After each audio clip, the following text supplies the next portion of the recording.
Today we're going to talk about ordering and comparing decimals. So in your table of content, you should put today's date, ordering and comparing decimals, and mine's going to be on page 12. Turn to your next clean page, which for me it's page 12. And then at the top, you're going to put ordering and comparing decimals.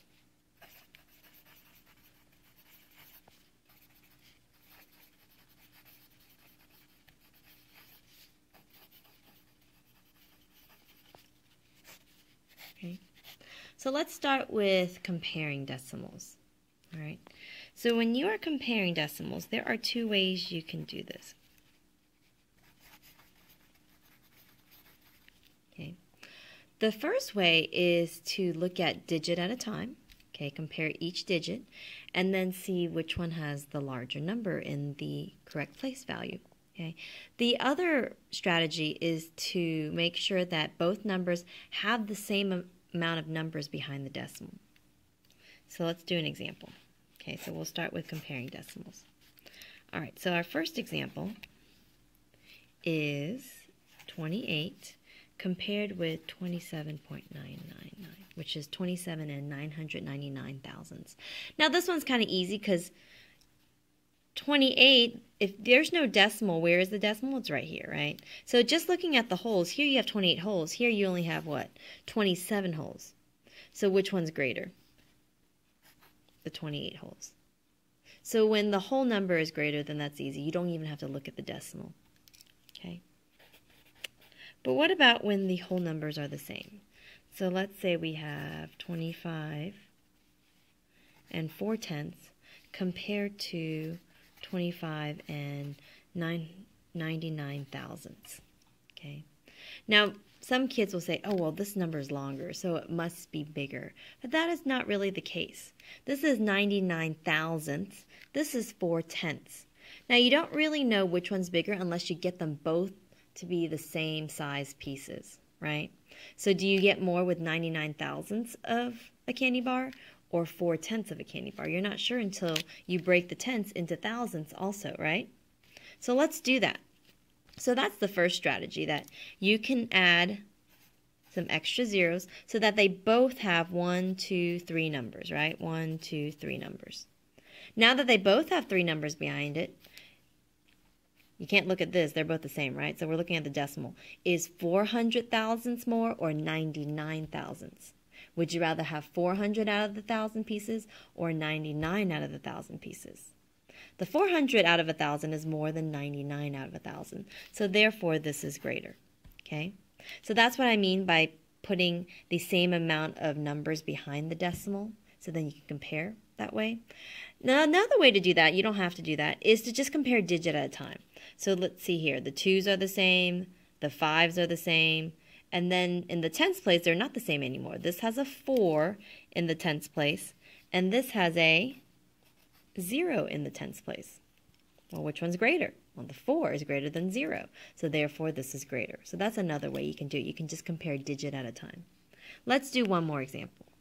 Okay. Let's say we are trying to compare 3 and 13 thousandths compared with 3 and 13 hundredths. Okay. They look like they're the same. This one just has an extra 0. Does it matter? It does, because this is 13 thousandths, and here you have 13 hundredths, right? So 13 thousandths, 13 hundredths. Now, comparing digit at a time, we can do that. So they both have a 3, so that doesn't help us. Then here, in the tens place, this is a 0. And here, in the tens place, this is a 1. So which one's greater? That one, right? So you can do it that way. Or the other way is to make sure they all have the same amount of numbers behind the decimal. This has 1, 2, 3 numbers behind the decimal. This only has 2. So we add an extra 0. And now it has 3. So would you rather have 13 thousandths of a candy bar or 130 thousandths? Well, this one gives you more out of the 1,000, right? 130 thousandths is more than 13 thousandths. So this one is greater. Okay, so you can do it that way. So either method works. Now let's talk about ordering decimals.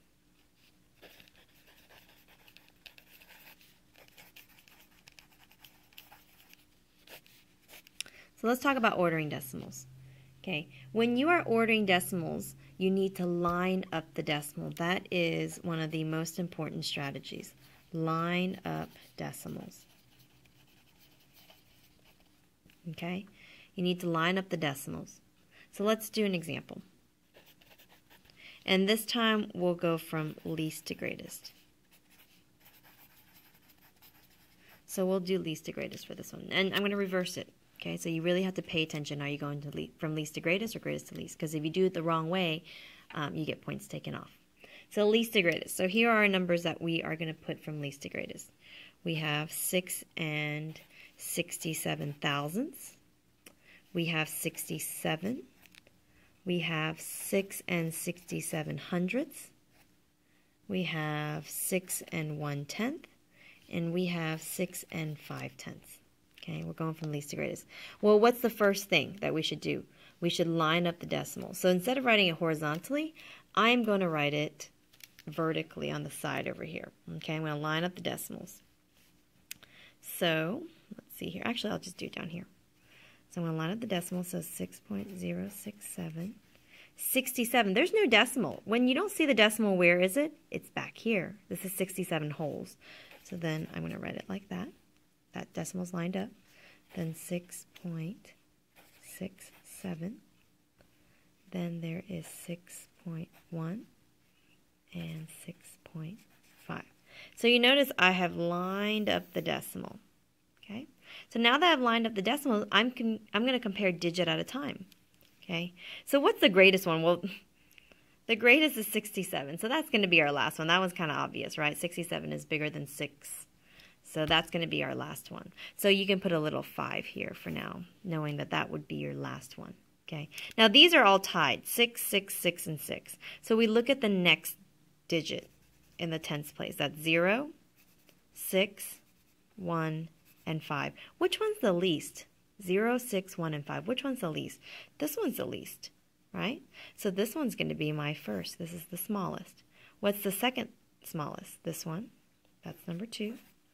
The third smallest is this one. And then that one's the next. Okay, that was easy, right? We didn't even have to go to the hundredths. Now, that's one way. Another way is to make sure each number has the same amount of what? Zeros, right? Or digits behind the decimal. Not necessarily zeros, but... Okay. Now, we don't have to compare this one. This one's already the greatest. So let's compare this one. This is 67 thousandths.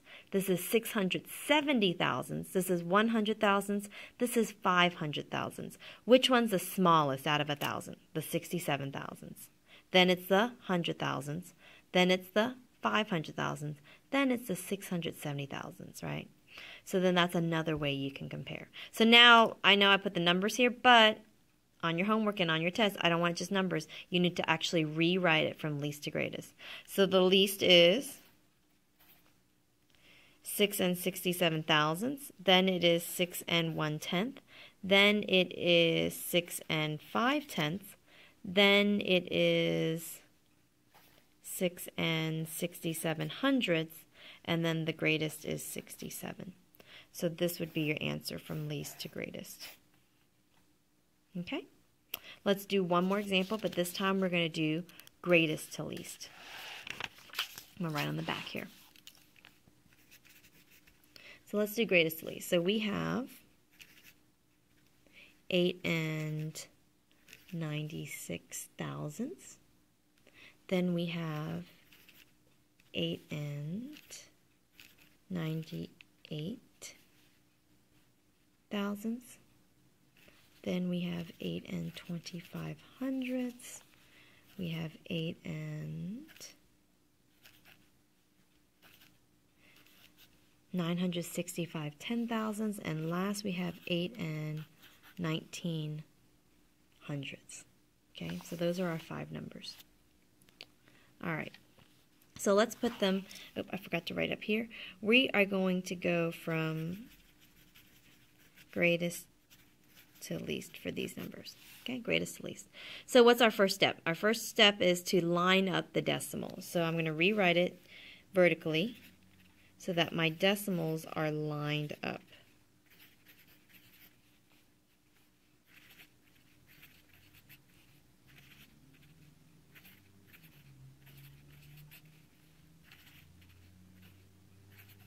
Okay, so you can see my decimals are all lined up.